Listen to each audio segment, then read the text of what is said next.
definitely good looking stuff at that studio. So excited to be there once the Open kicks off. Right now though, we got Vision, Nova, our last game of the preseason. Both of those drafts looking very strong. A little surprising to see, but he's back on the rise. He hasn't been seen in quite some time. He was super popular weeks 1 and 2, was in almost every game, and then kind of disappeared for a little bit, finally getting back out there in the hands of Nova. And I mean, this matchup, you look at it on paper, and this should be a very, very close game. Absolutely. We saw Nova bring Finn into the meta last week against Tribe. It had so much effect. Eco played it so well. They've got it back again today. There are so many combos they can set up. The Forced Accord into the Fearsome Shade. The Forced Accord into the active camos. Forced Accord into Oblivion. So many combos that Nova can set up that can definitely have a huge impact in this game. Yeah, this is going to be a very fun one. On the other side, you have the Tony, you have the Scarf, the Idris, and Glaive. A lot of burst damage potential for this side, but you know, compositionally, I feel like I like the Nova Esports composition. Just has a lot more tools to be able to win multiple styles of team fights. Absolutely. Vision is going to have to be able to dive into the backline with the Glaive, with the Idris, with the Tony, and get some picks on these squishier mages if they want to have even remotely a small chance in this game. Yeah, and we've seen kind of the meta develop over these past few weeks. That's all going to be changing pretty soon as we get into update 3.3. Update 3.3 is going to be a massive one. We see some of the features that are going to be revealed in 3.3. Ranked leaderboards, experimental joystick controls, the experimental voice chat, the new hero, improved home screen layout, all sorts of features that are just really improving the quality of life experience, and heavily requested features as well being added in. Absolutely. One of the most requested features has got to be that joystick control. If you're a Vainglory veteran, if you've been around the block, you love the touchscreen controls. That is not going anywhere. It is still 100% optional. The joystick is going to appeal to those players that are more familiar with some of the other mobile options out there, and it's just something that's a little bit more comfortable. Yeah, and it also appeals to players who maybe don't have the MOBA experience in general either. We talked to some of our production guys here at the and they're like, the touch controls just, it doesn't translate well if you aren't familiar with it. So the joystick controls are to bring new players in and cultivate maybe some new talent for you guys to go up against. See Iraqi Zero, who's very active on social media, and he hasn't touched these yet, nor thought about using them, but he had a dream about using the joystick controls, and he really liked it. I mean, I've gotten to see the joystick controls. They do look very smooth. Again, don't have to use them. If you want to stick with the touch controls, stick with the touch controls. That is not, no one is being forced to adapt to the joystick controls, but it is just going to be an extra option. More options are always better in every single aspect of life. So that is going to be what we have coming up in 3.3. But now as we get ready for this game, we're also going to see a little bit of the stat comparison between these two teams. And you can see on your screen, Nova with the edge in most categories, but not by a large margin. Very evenly matched teams. Their records are very tight as well. Nova definitely looked like they could have been one of the breakout star teams here in North America with their huge victory over Tribe last week. They certainly elevated their quality of play to all new heights. They want to continue that momentum here this weekend, bringing it into the Open season. I mean, if they get this win, they will have a tied record with Tribe, and because of that head-to-head, they would take that second place finish in the preseason away from Tribe if they can find this victory. So Nova, like you mentioned, definitely looking very strong, but Vision Gaming, if they pick up the win, they leapfrog Nova for that third place spot. So this is about as even as it gets in the Vainglory Premier League preseason invitational. So a lot of excitement going into this game. We're going to take a look at some of the players to watch for this matchup. Flash, who are you keeping your eye on? We have got to be looking at PvP Warrior for the side of Vision. He has had some absolutely stellar performances in some of Vision's wins. His positioning has been very, very good. He absolutely dominated Tilt, going absolutely ham. So much damage, just jumping into the mix with that Rona, making Tilt Rehab pay for their overextended mistakes. And obviously you can see some of his stats there from the preseason.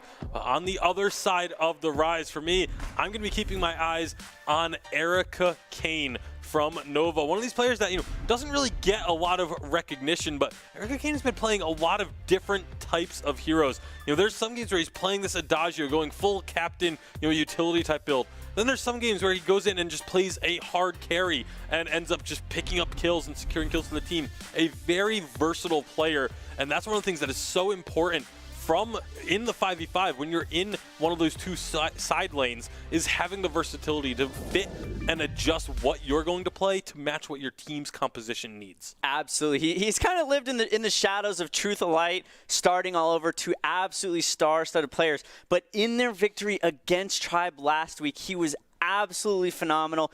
Always on point. That one team fight that won them the game, he was absolutely critical. All right, well, we are ready to get into it. It is our final game of the preseason, and we have Humanist and Excoundrel on the call. Ladies and gentlemen, Vision Gaming versus Nova Esports. Let's get ready to rumble, blah, blah, blah. I'm Humanist. I'm with Excoundrel. Excoundrel, I hope you are here, because this is going to be a pretty lit matchup. I'm actually not here, Humanist. This is all you now. Buddy. This is a pre-recorded message from Excoundrel. Please leave your answer after the tone. Please tell me how many kills will be happening before the 3-minute mark. I'm hoping a lot, because I want this to be a hype final game to our season. Really looking forward to it. I've been super impressed looking over the VODs from Nova specifically. Obviously, they've got some great players, Delphi, Truth, and starting all over to name a couple. That's actually not a couple, that's a few. Just, nomenclature. I don't know how you do it across the pond, I'm not going to criticize you for that. You spell a lot of words wrong. Yeah, but a few is then 3+. So technically, but we often in like British sort of, I think, colloquial terms, we say a couple, and that can mean up to like 60,000. So I think when a population is on an island for too long, things like that happen. So yeah, I can't really judge you for that. Well, yeah. I mean, I don't have a comeback to some sort of island-based insult, to be honest. Oh boy, we're into this one right now. I'm excited to see what Starting can put together. He's got the Celeste. We saw a game recently where he just ran over his opponents within like the first 8 minutes of the game, like just literally running at them in like 2 versus 1, 3 versus 1 situations. That sounds like Starting to me, if I'm completely honest. And yeah, okay, Celeste doesn't quite do the same kind of thing, but post-level 8, 2+ items, especially when you get that clockwork online, you can be aggressive with Celeste. You look to dictate pre-team fight spaces. You look to try and create a hard battlefield for your opponent to navigate. And I guess we should take this time, Eunice, to just kind of look over these compositions, because we're seeing a lot of these heavy ranged threat compositions coming out from teams today and over the past couple of weeks. And you're seeing that a lot from Nova here. You've got a triple threat with the Samuel, the Celeste, and also obviously Truth that is going to be on this Kestrel. And you can see here, they're also committing 2 members to a single lane, it looks like, and maybe just sharing the jungle. This combined double ranged lane with a Samuel and somebody else seems to be something that a lot of teams have been playing with. Yeah, honestly, well, PvP's in a little bit of trouble. They'll go ahead and pull off. He's going to be okay there. Invulnerable moving in onto Erica. A little damage coming out here. Erica should be fine. Turns around with a bad mojo. PvP wants to get into it. Reading Invulnerable back in, but Pool's made the rotation. Are you going to do something, guys? Nothing's going to come of that. But to your point about these power picks coming out here, a lot of times we'll see like the Samuel, the Celeste, the Kestrel, that'll be sprinkled around on both teams. To have them all 3 on one team, honestly, I don't see how they lose. Yeah, I feel like this is definitely from draft a stacked Nova team here, but what you do have to remember is there are lots of ways to actually get onto that backline, and very little ways for Nova to actually prevent that from happening, as long as you don't get caught up in a big quibble, and also you're able to reflex block your way out of the Ordained. Other than that, it's just negotiating your way around active camo stuns and also around core collapses, but you've got such good ways of dancing, and I like— You just named so many things, like— Shush.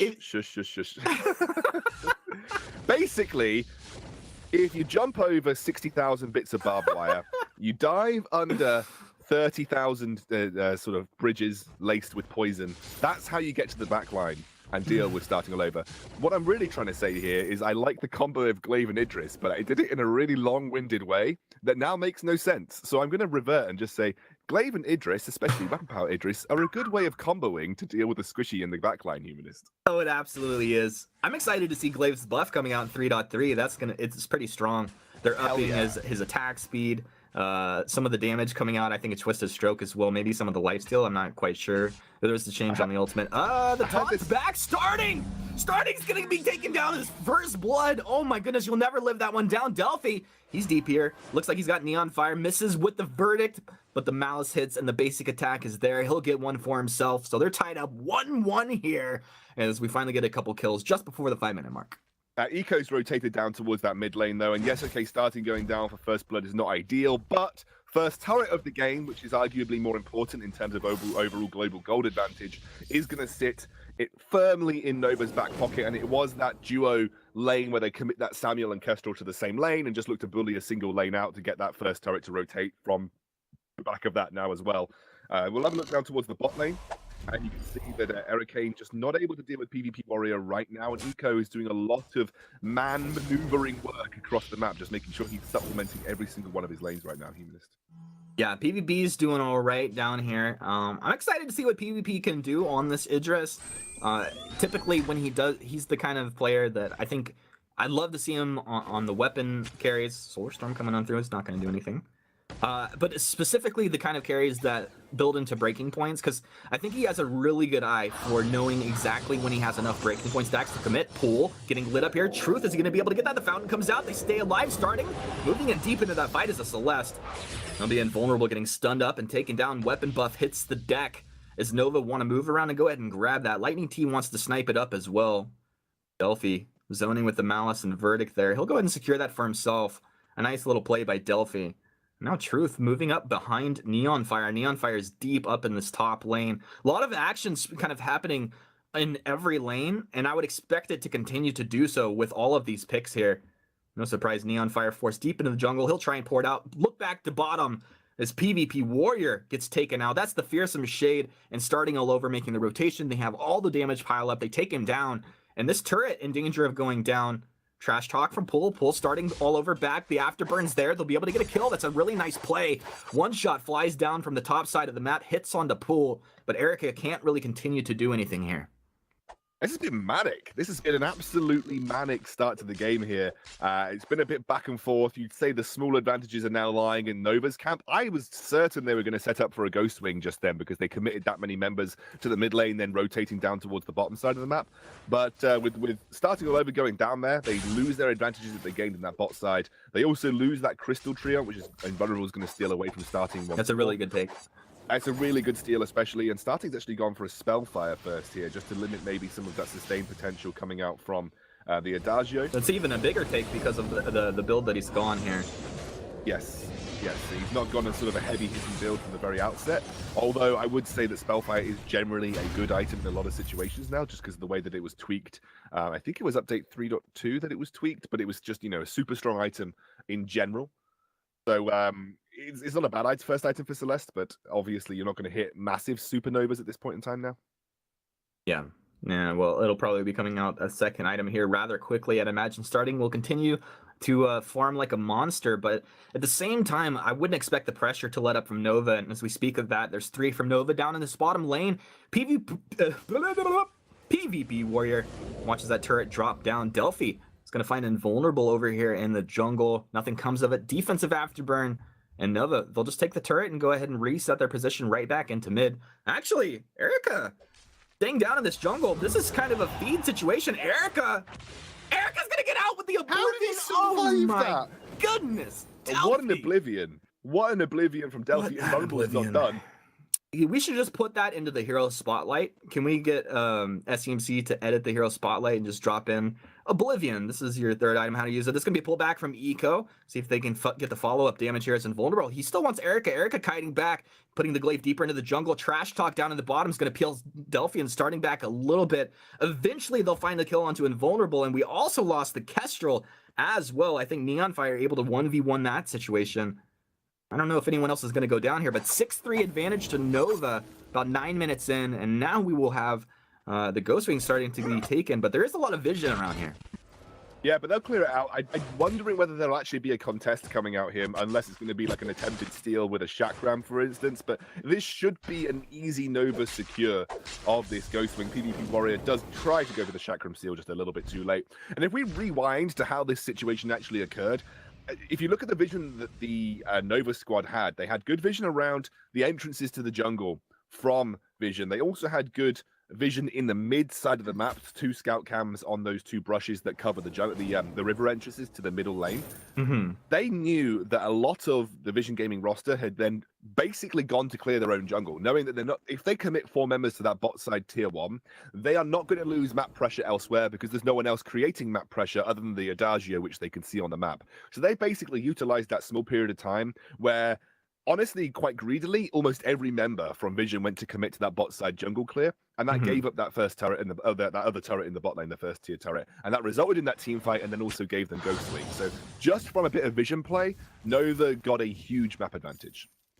That's a really good breakdown. I think a lot of players, especially newer players, don't realize that so much. Down at bottom, PvP is in trouble. Erica doing a lot of damage on vulnerables here. Can you peel? Look for the afterburn. Oh, no, you trolled yourself invulnerable. That was not the afterburn he was looking for. And also, you're at the point in the game where this is basically the 2 items that you get on Weapon Power Baptiste to essentially sustain through every single fight possibly imaginable. The Poison Shift Breaking Point build is the standard 1-2 item for a Weapon Power Baptiste. Then you pretty much go tank after this, and you can feel pretty comfortable taking on most people in fights. You stack up the Breaking Point nicely because you get the excess weapon power during your Reap passive. And obviously the extra sustain on top of the sustain that you already get from Reap means that you become a very, very tanky and very, very sustain heavy melee weapon power carry indeed. And Erica, at this point in time, is going to feel pretty comfortable now committing to some tier 2, tier 3 defensive items. Unless he just wants to go like literal balls to the wall and pick up some more weapon power. Stuck to the wall.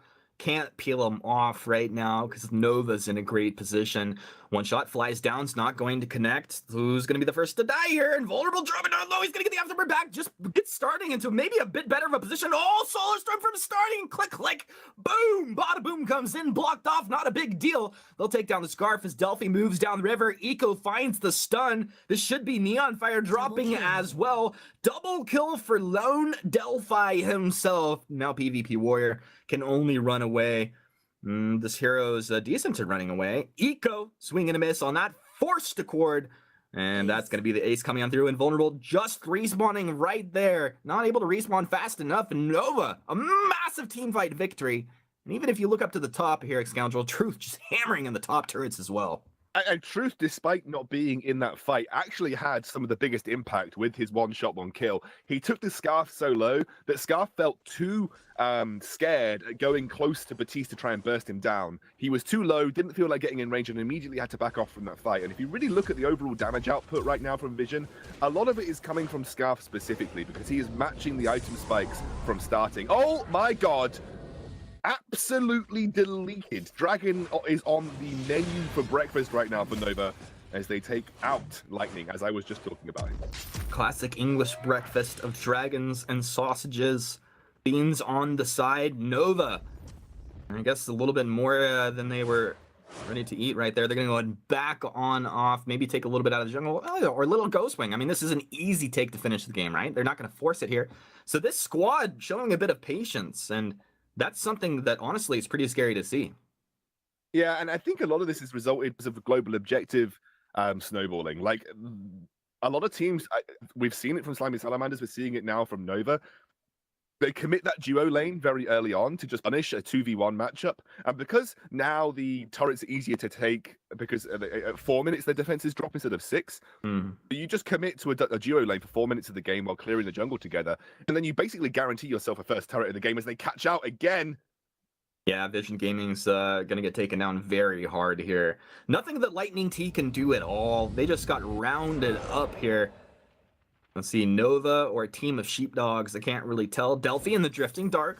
I'll let that Malice and Verdict start to hammer on home. Doesn't even have to follow up on it because Vision are so scared right now. Or you know, just so much respect That's the way I like to frame that one. Coming out as they know that Nova can take them down very easily. Look, another drifting dark. Cooldowns galore. Delphi drifting on into the base here of Vision Gaming.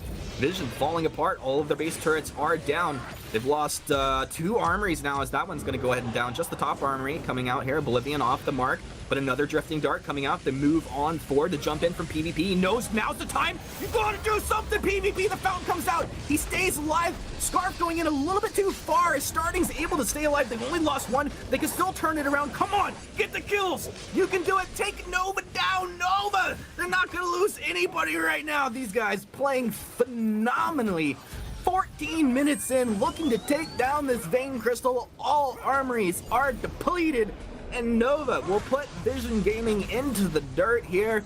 What a game from these guys. Little taunt coming out of Starting there at the end. Well deserved. Not the biggest KDA that we've seen out of Starting, but a dominant performance. 17-3, 14 minutes in.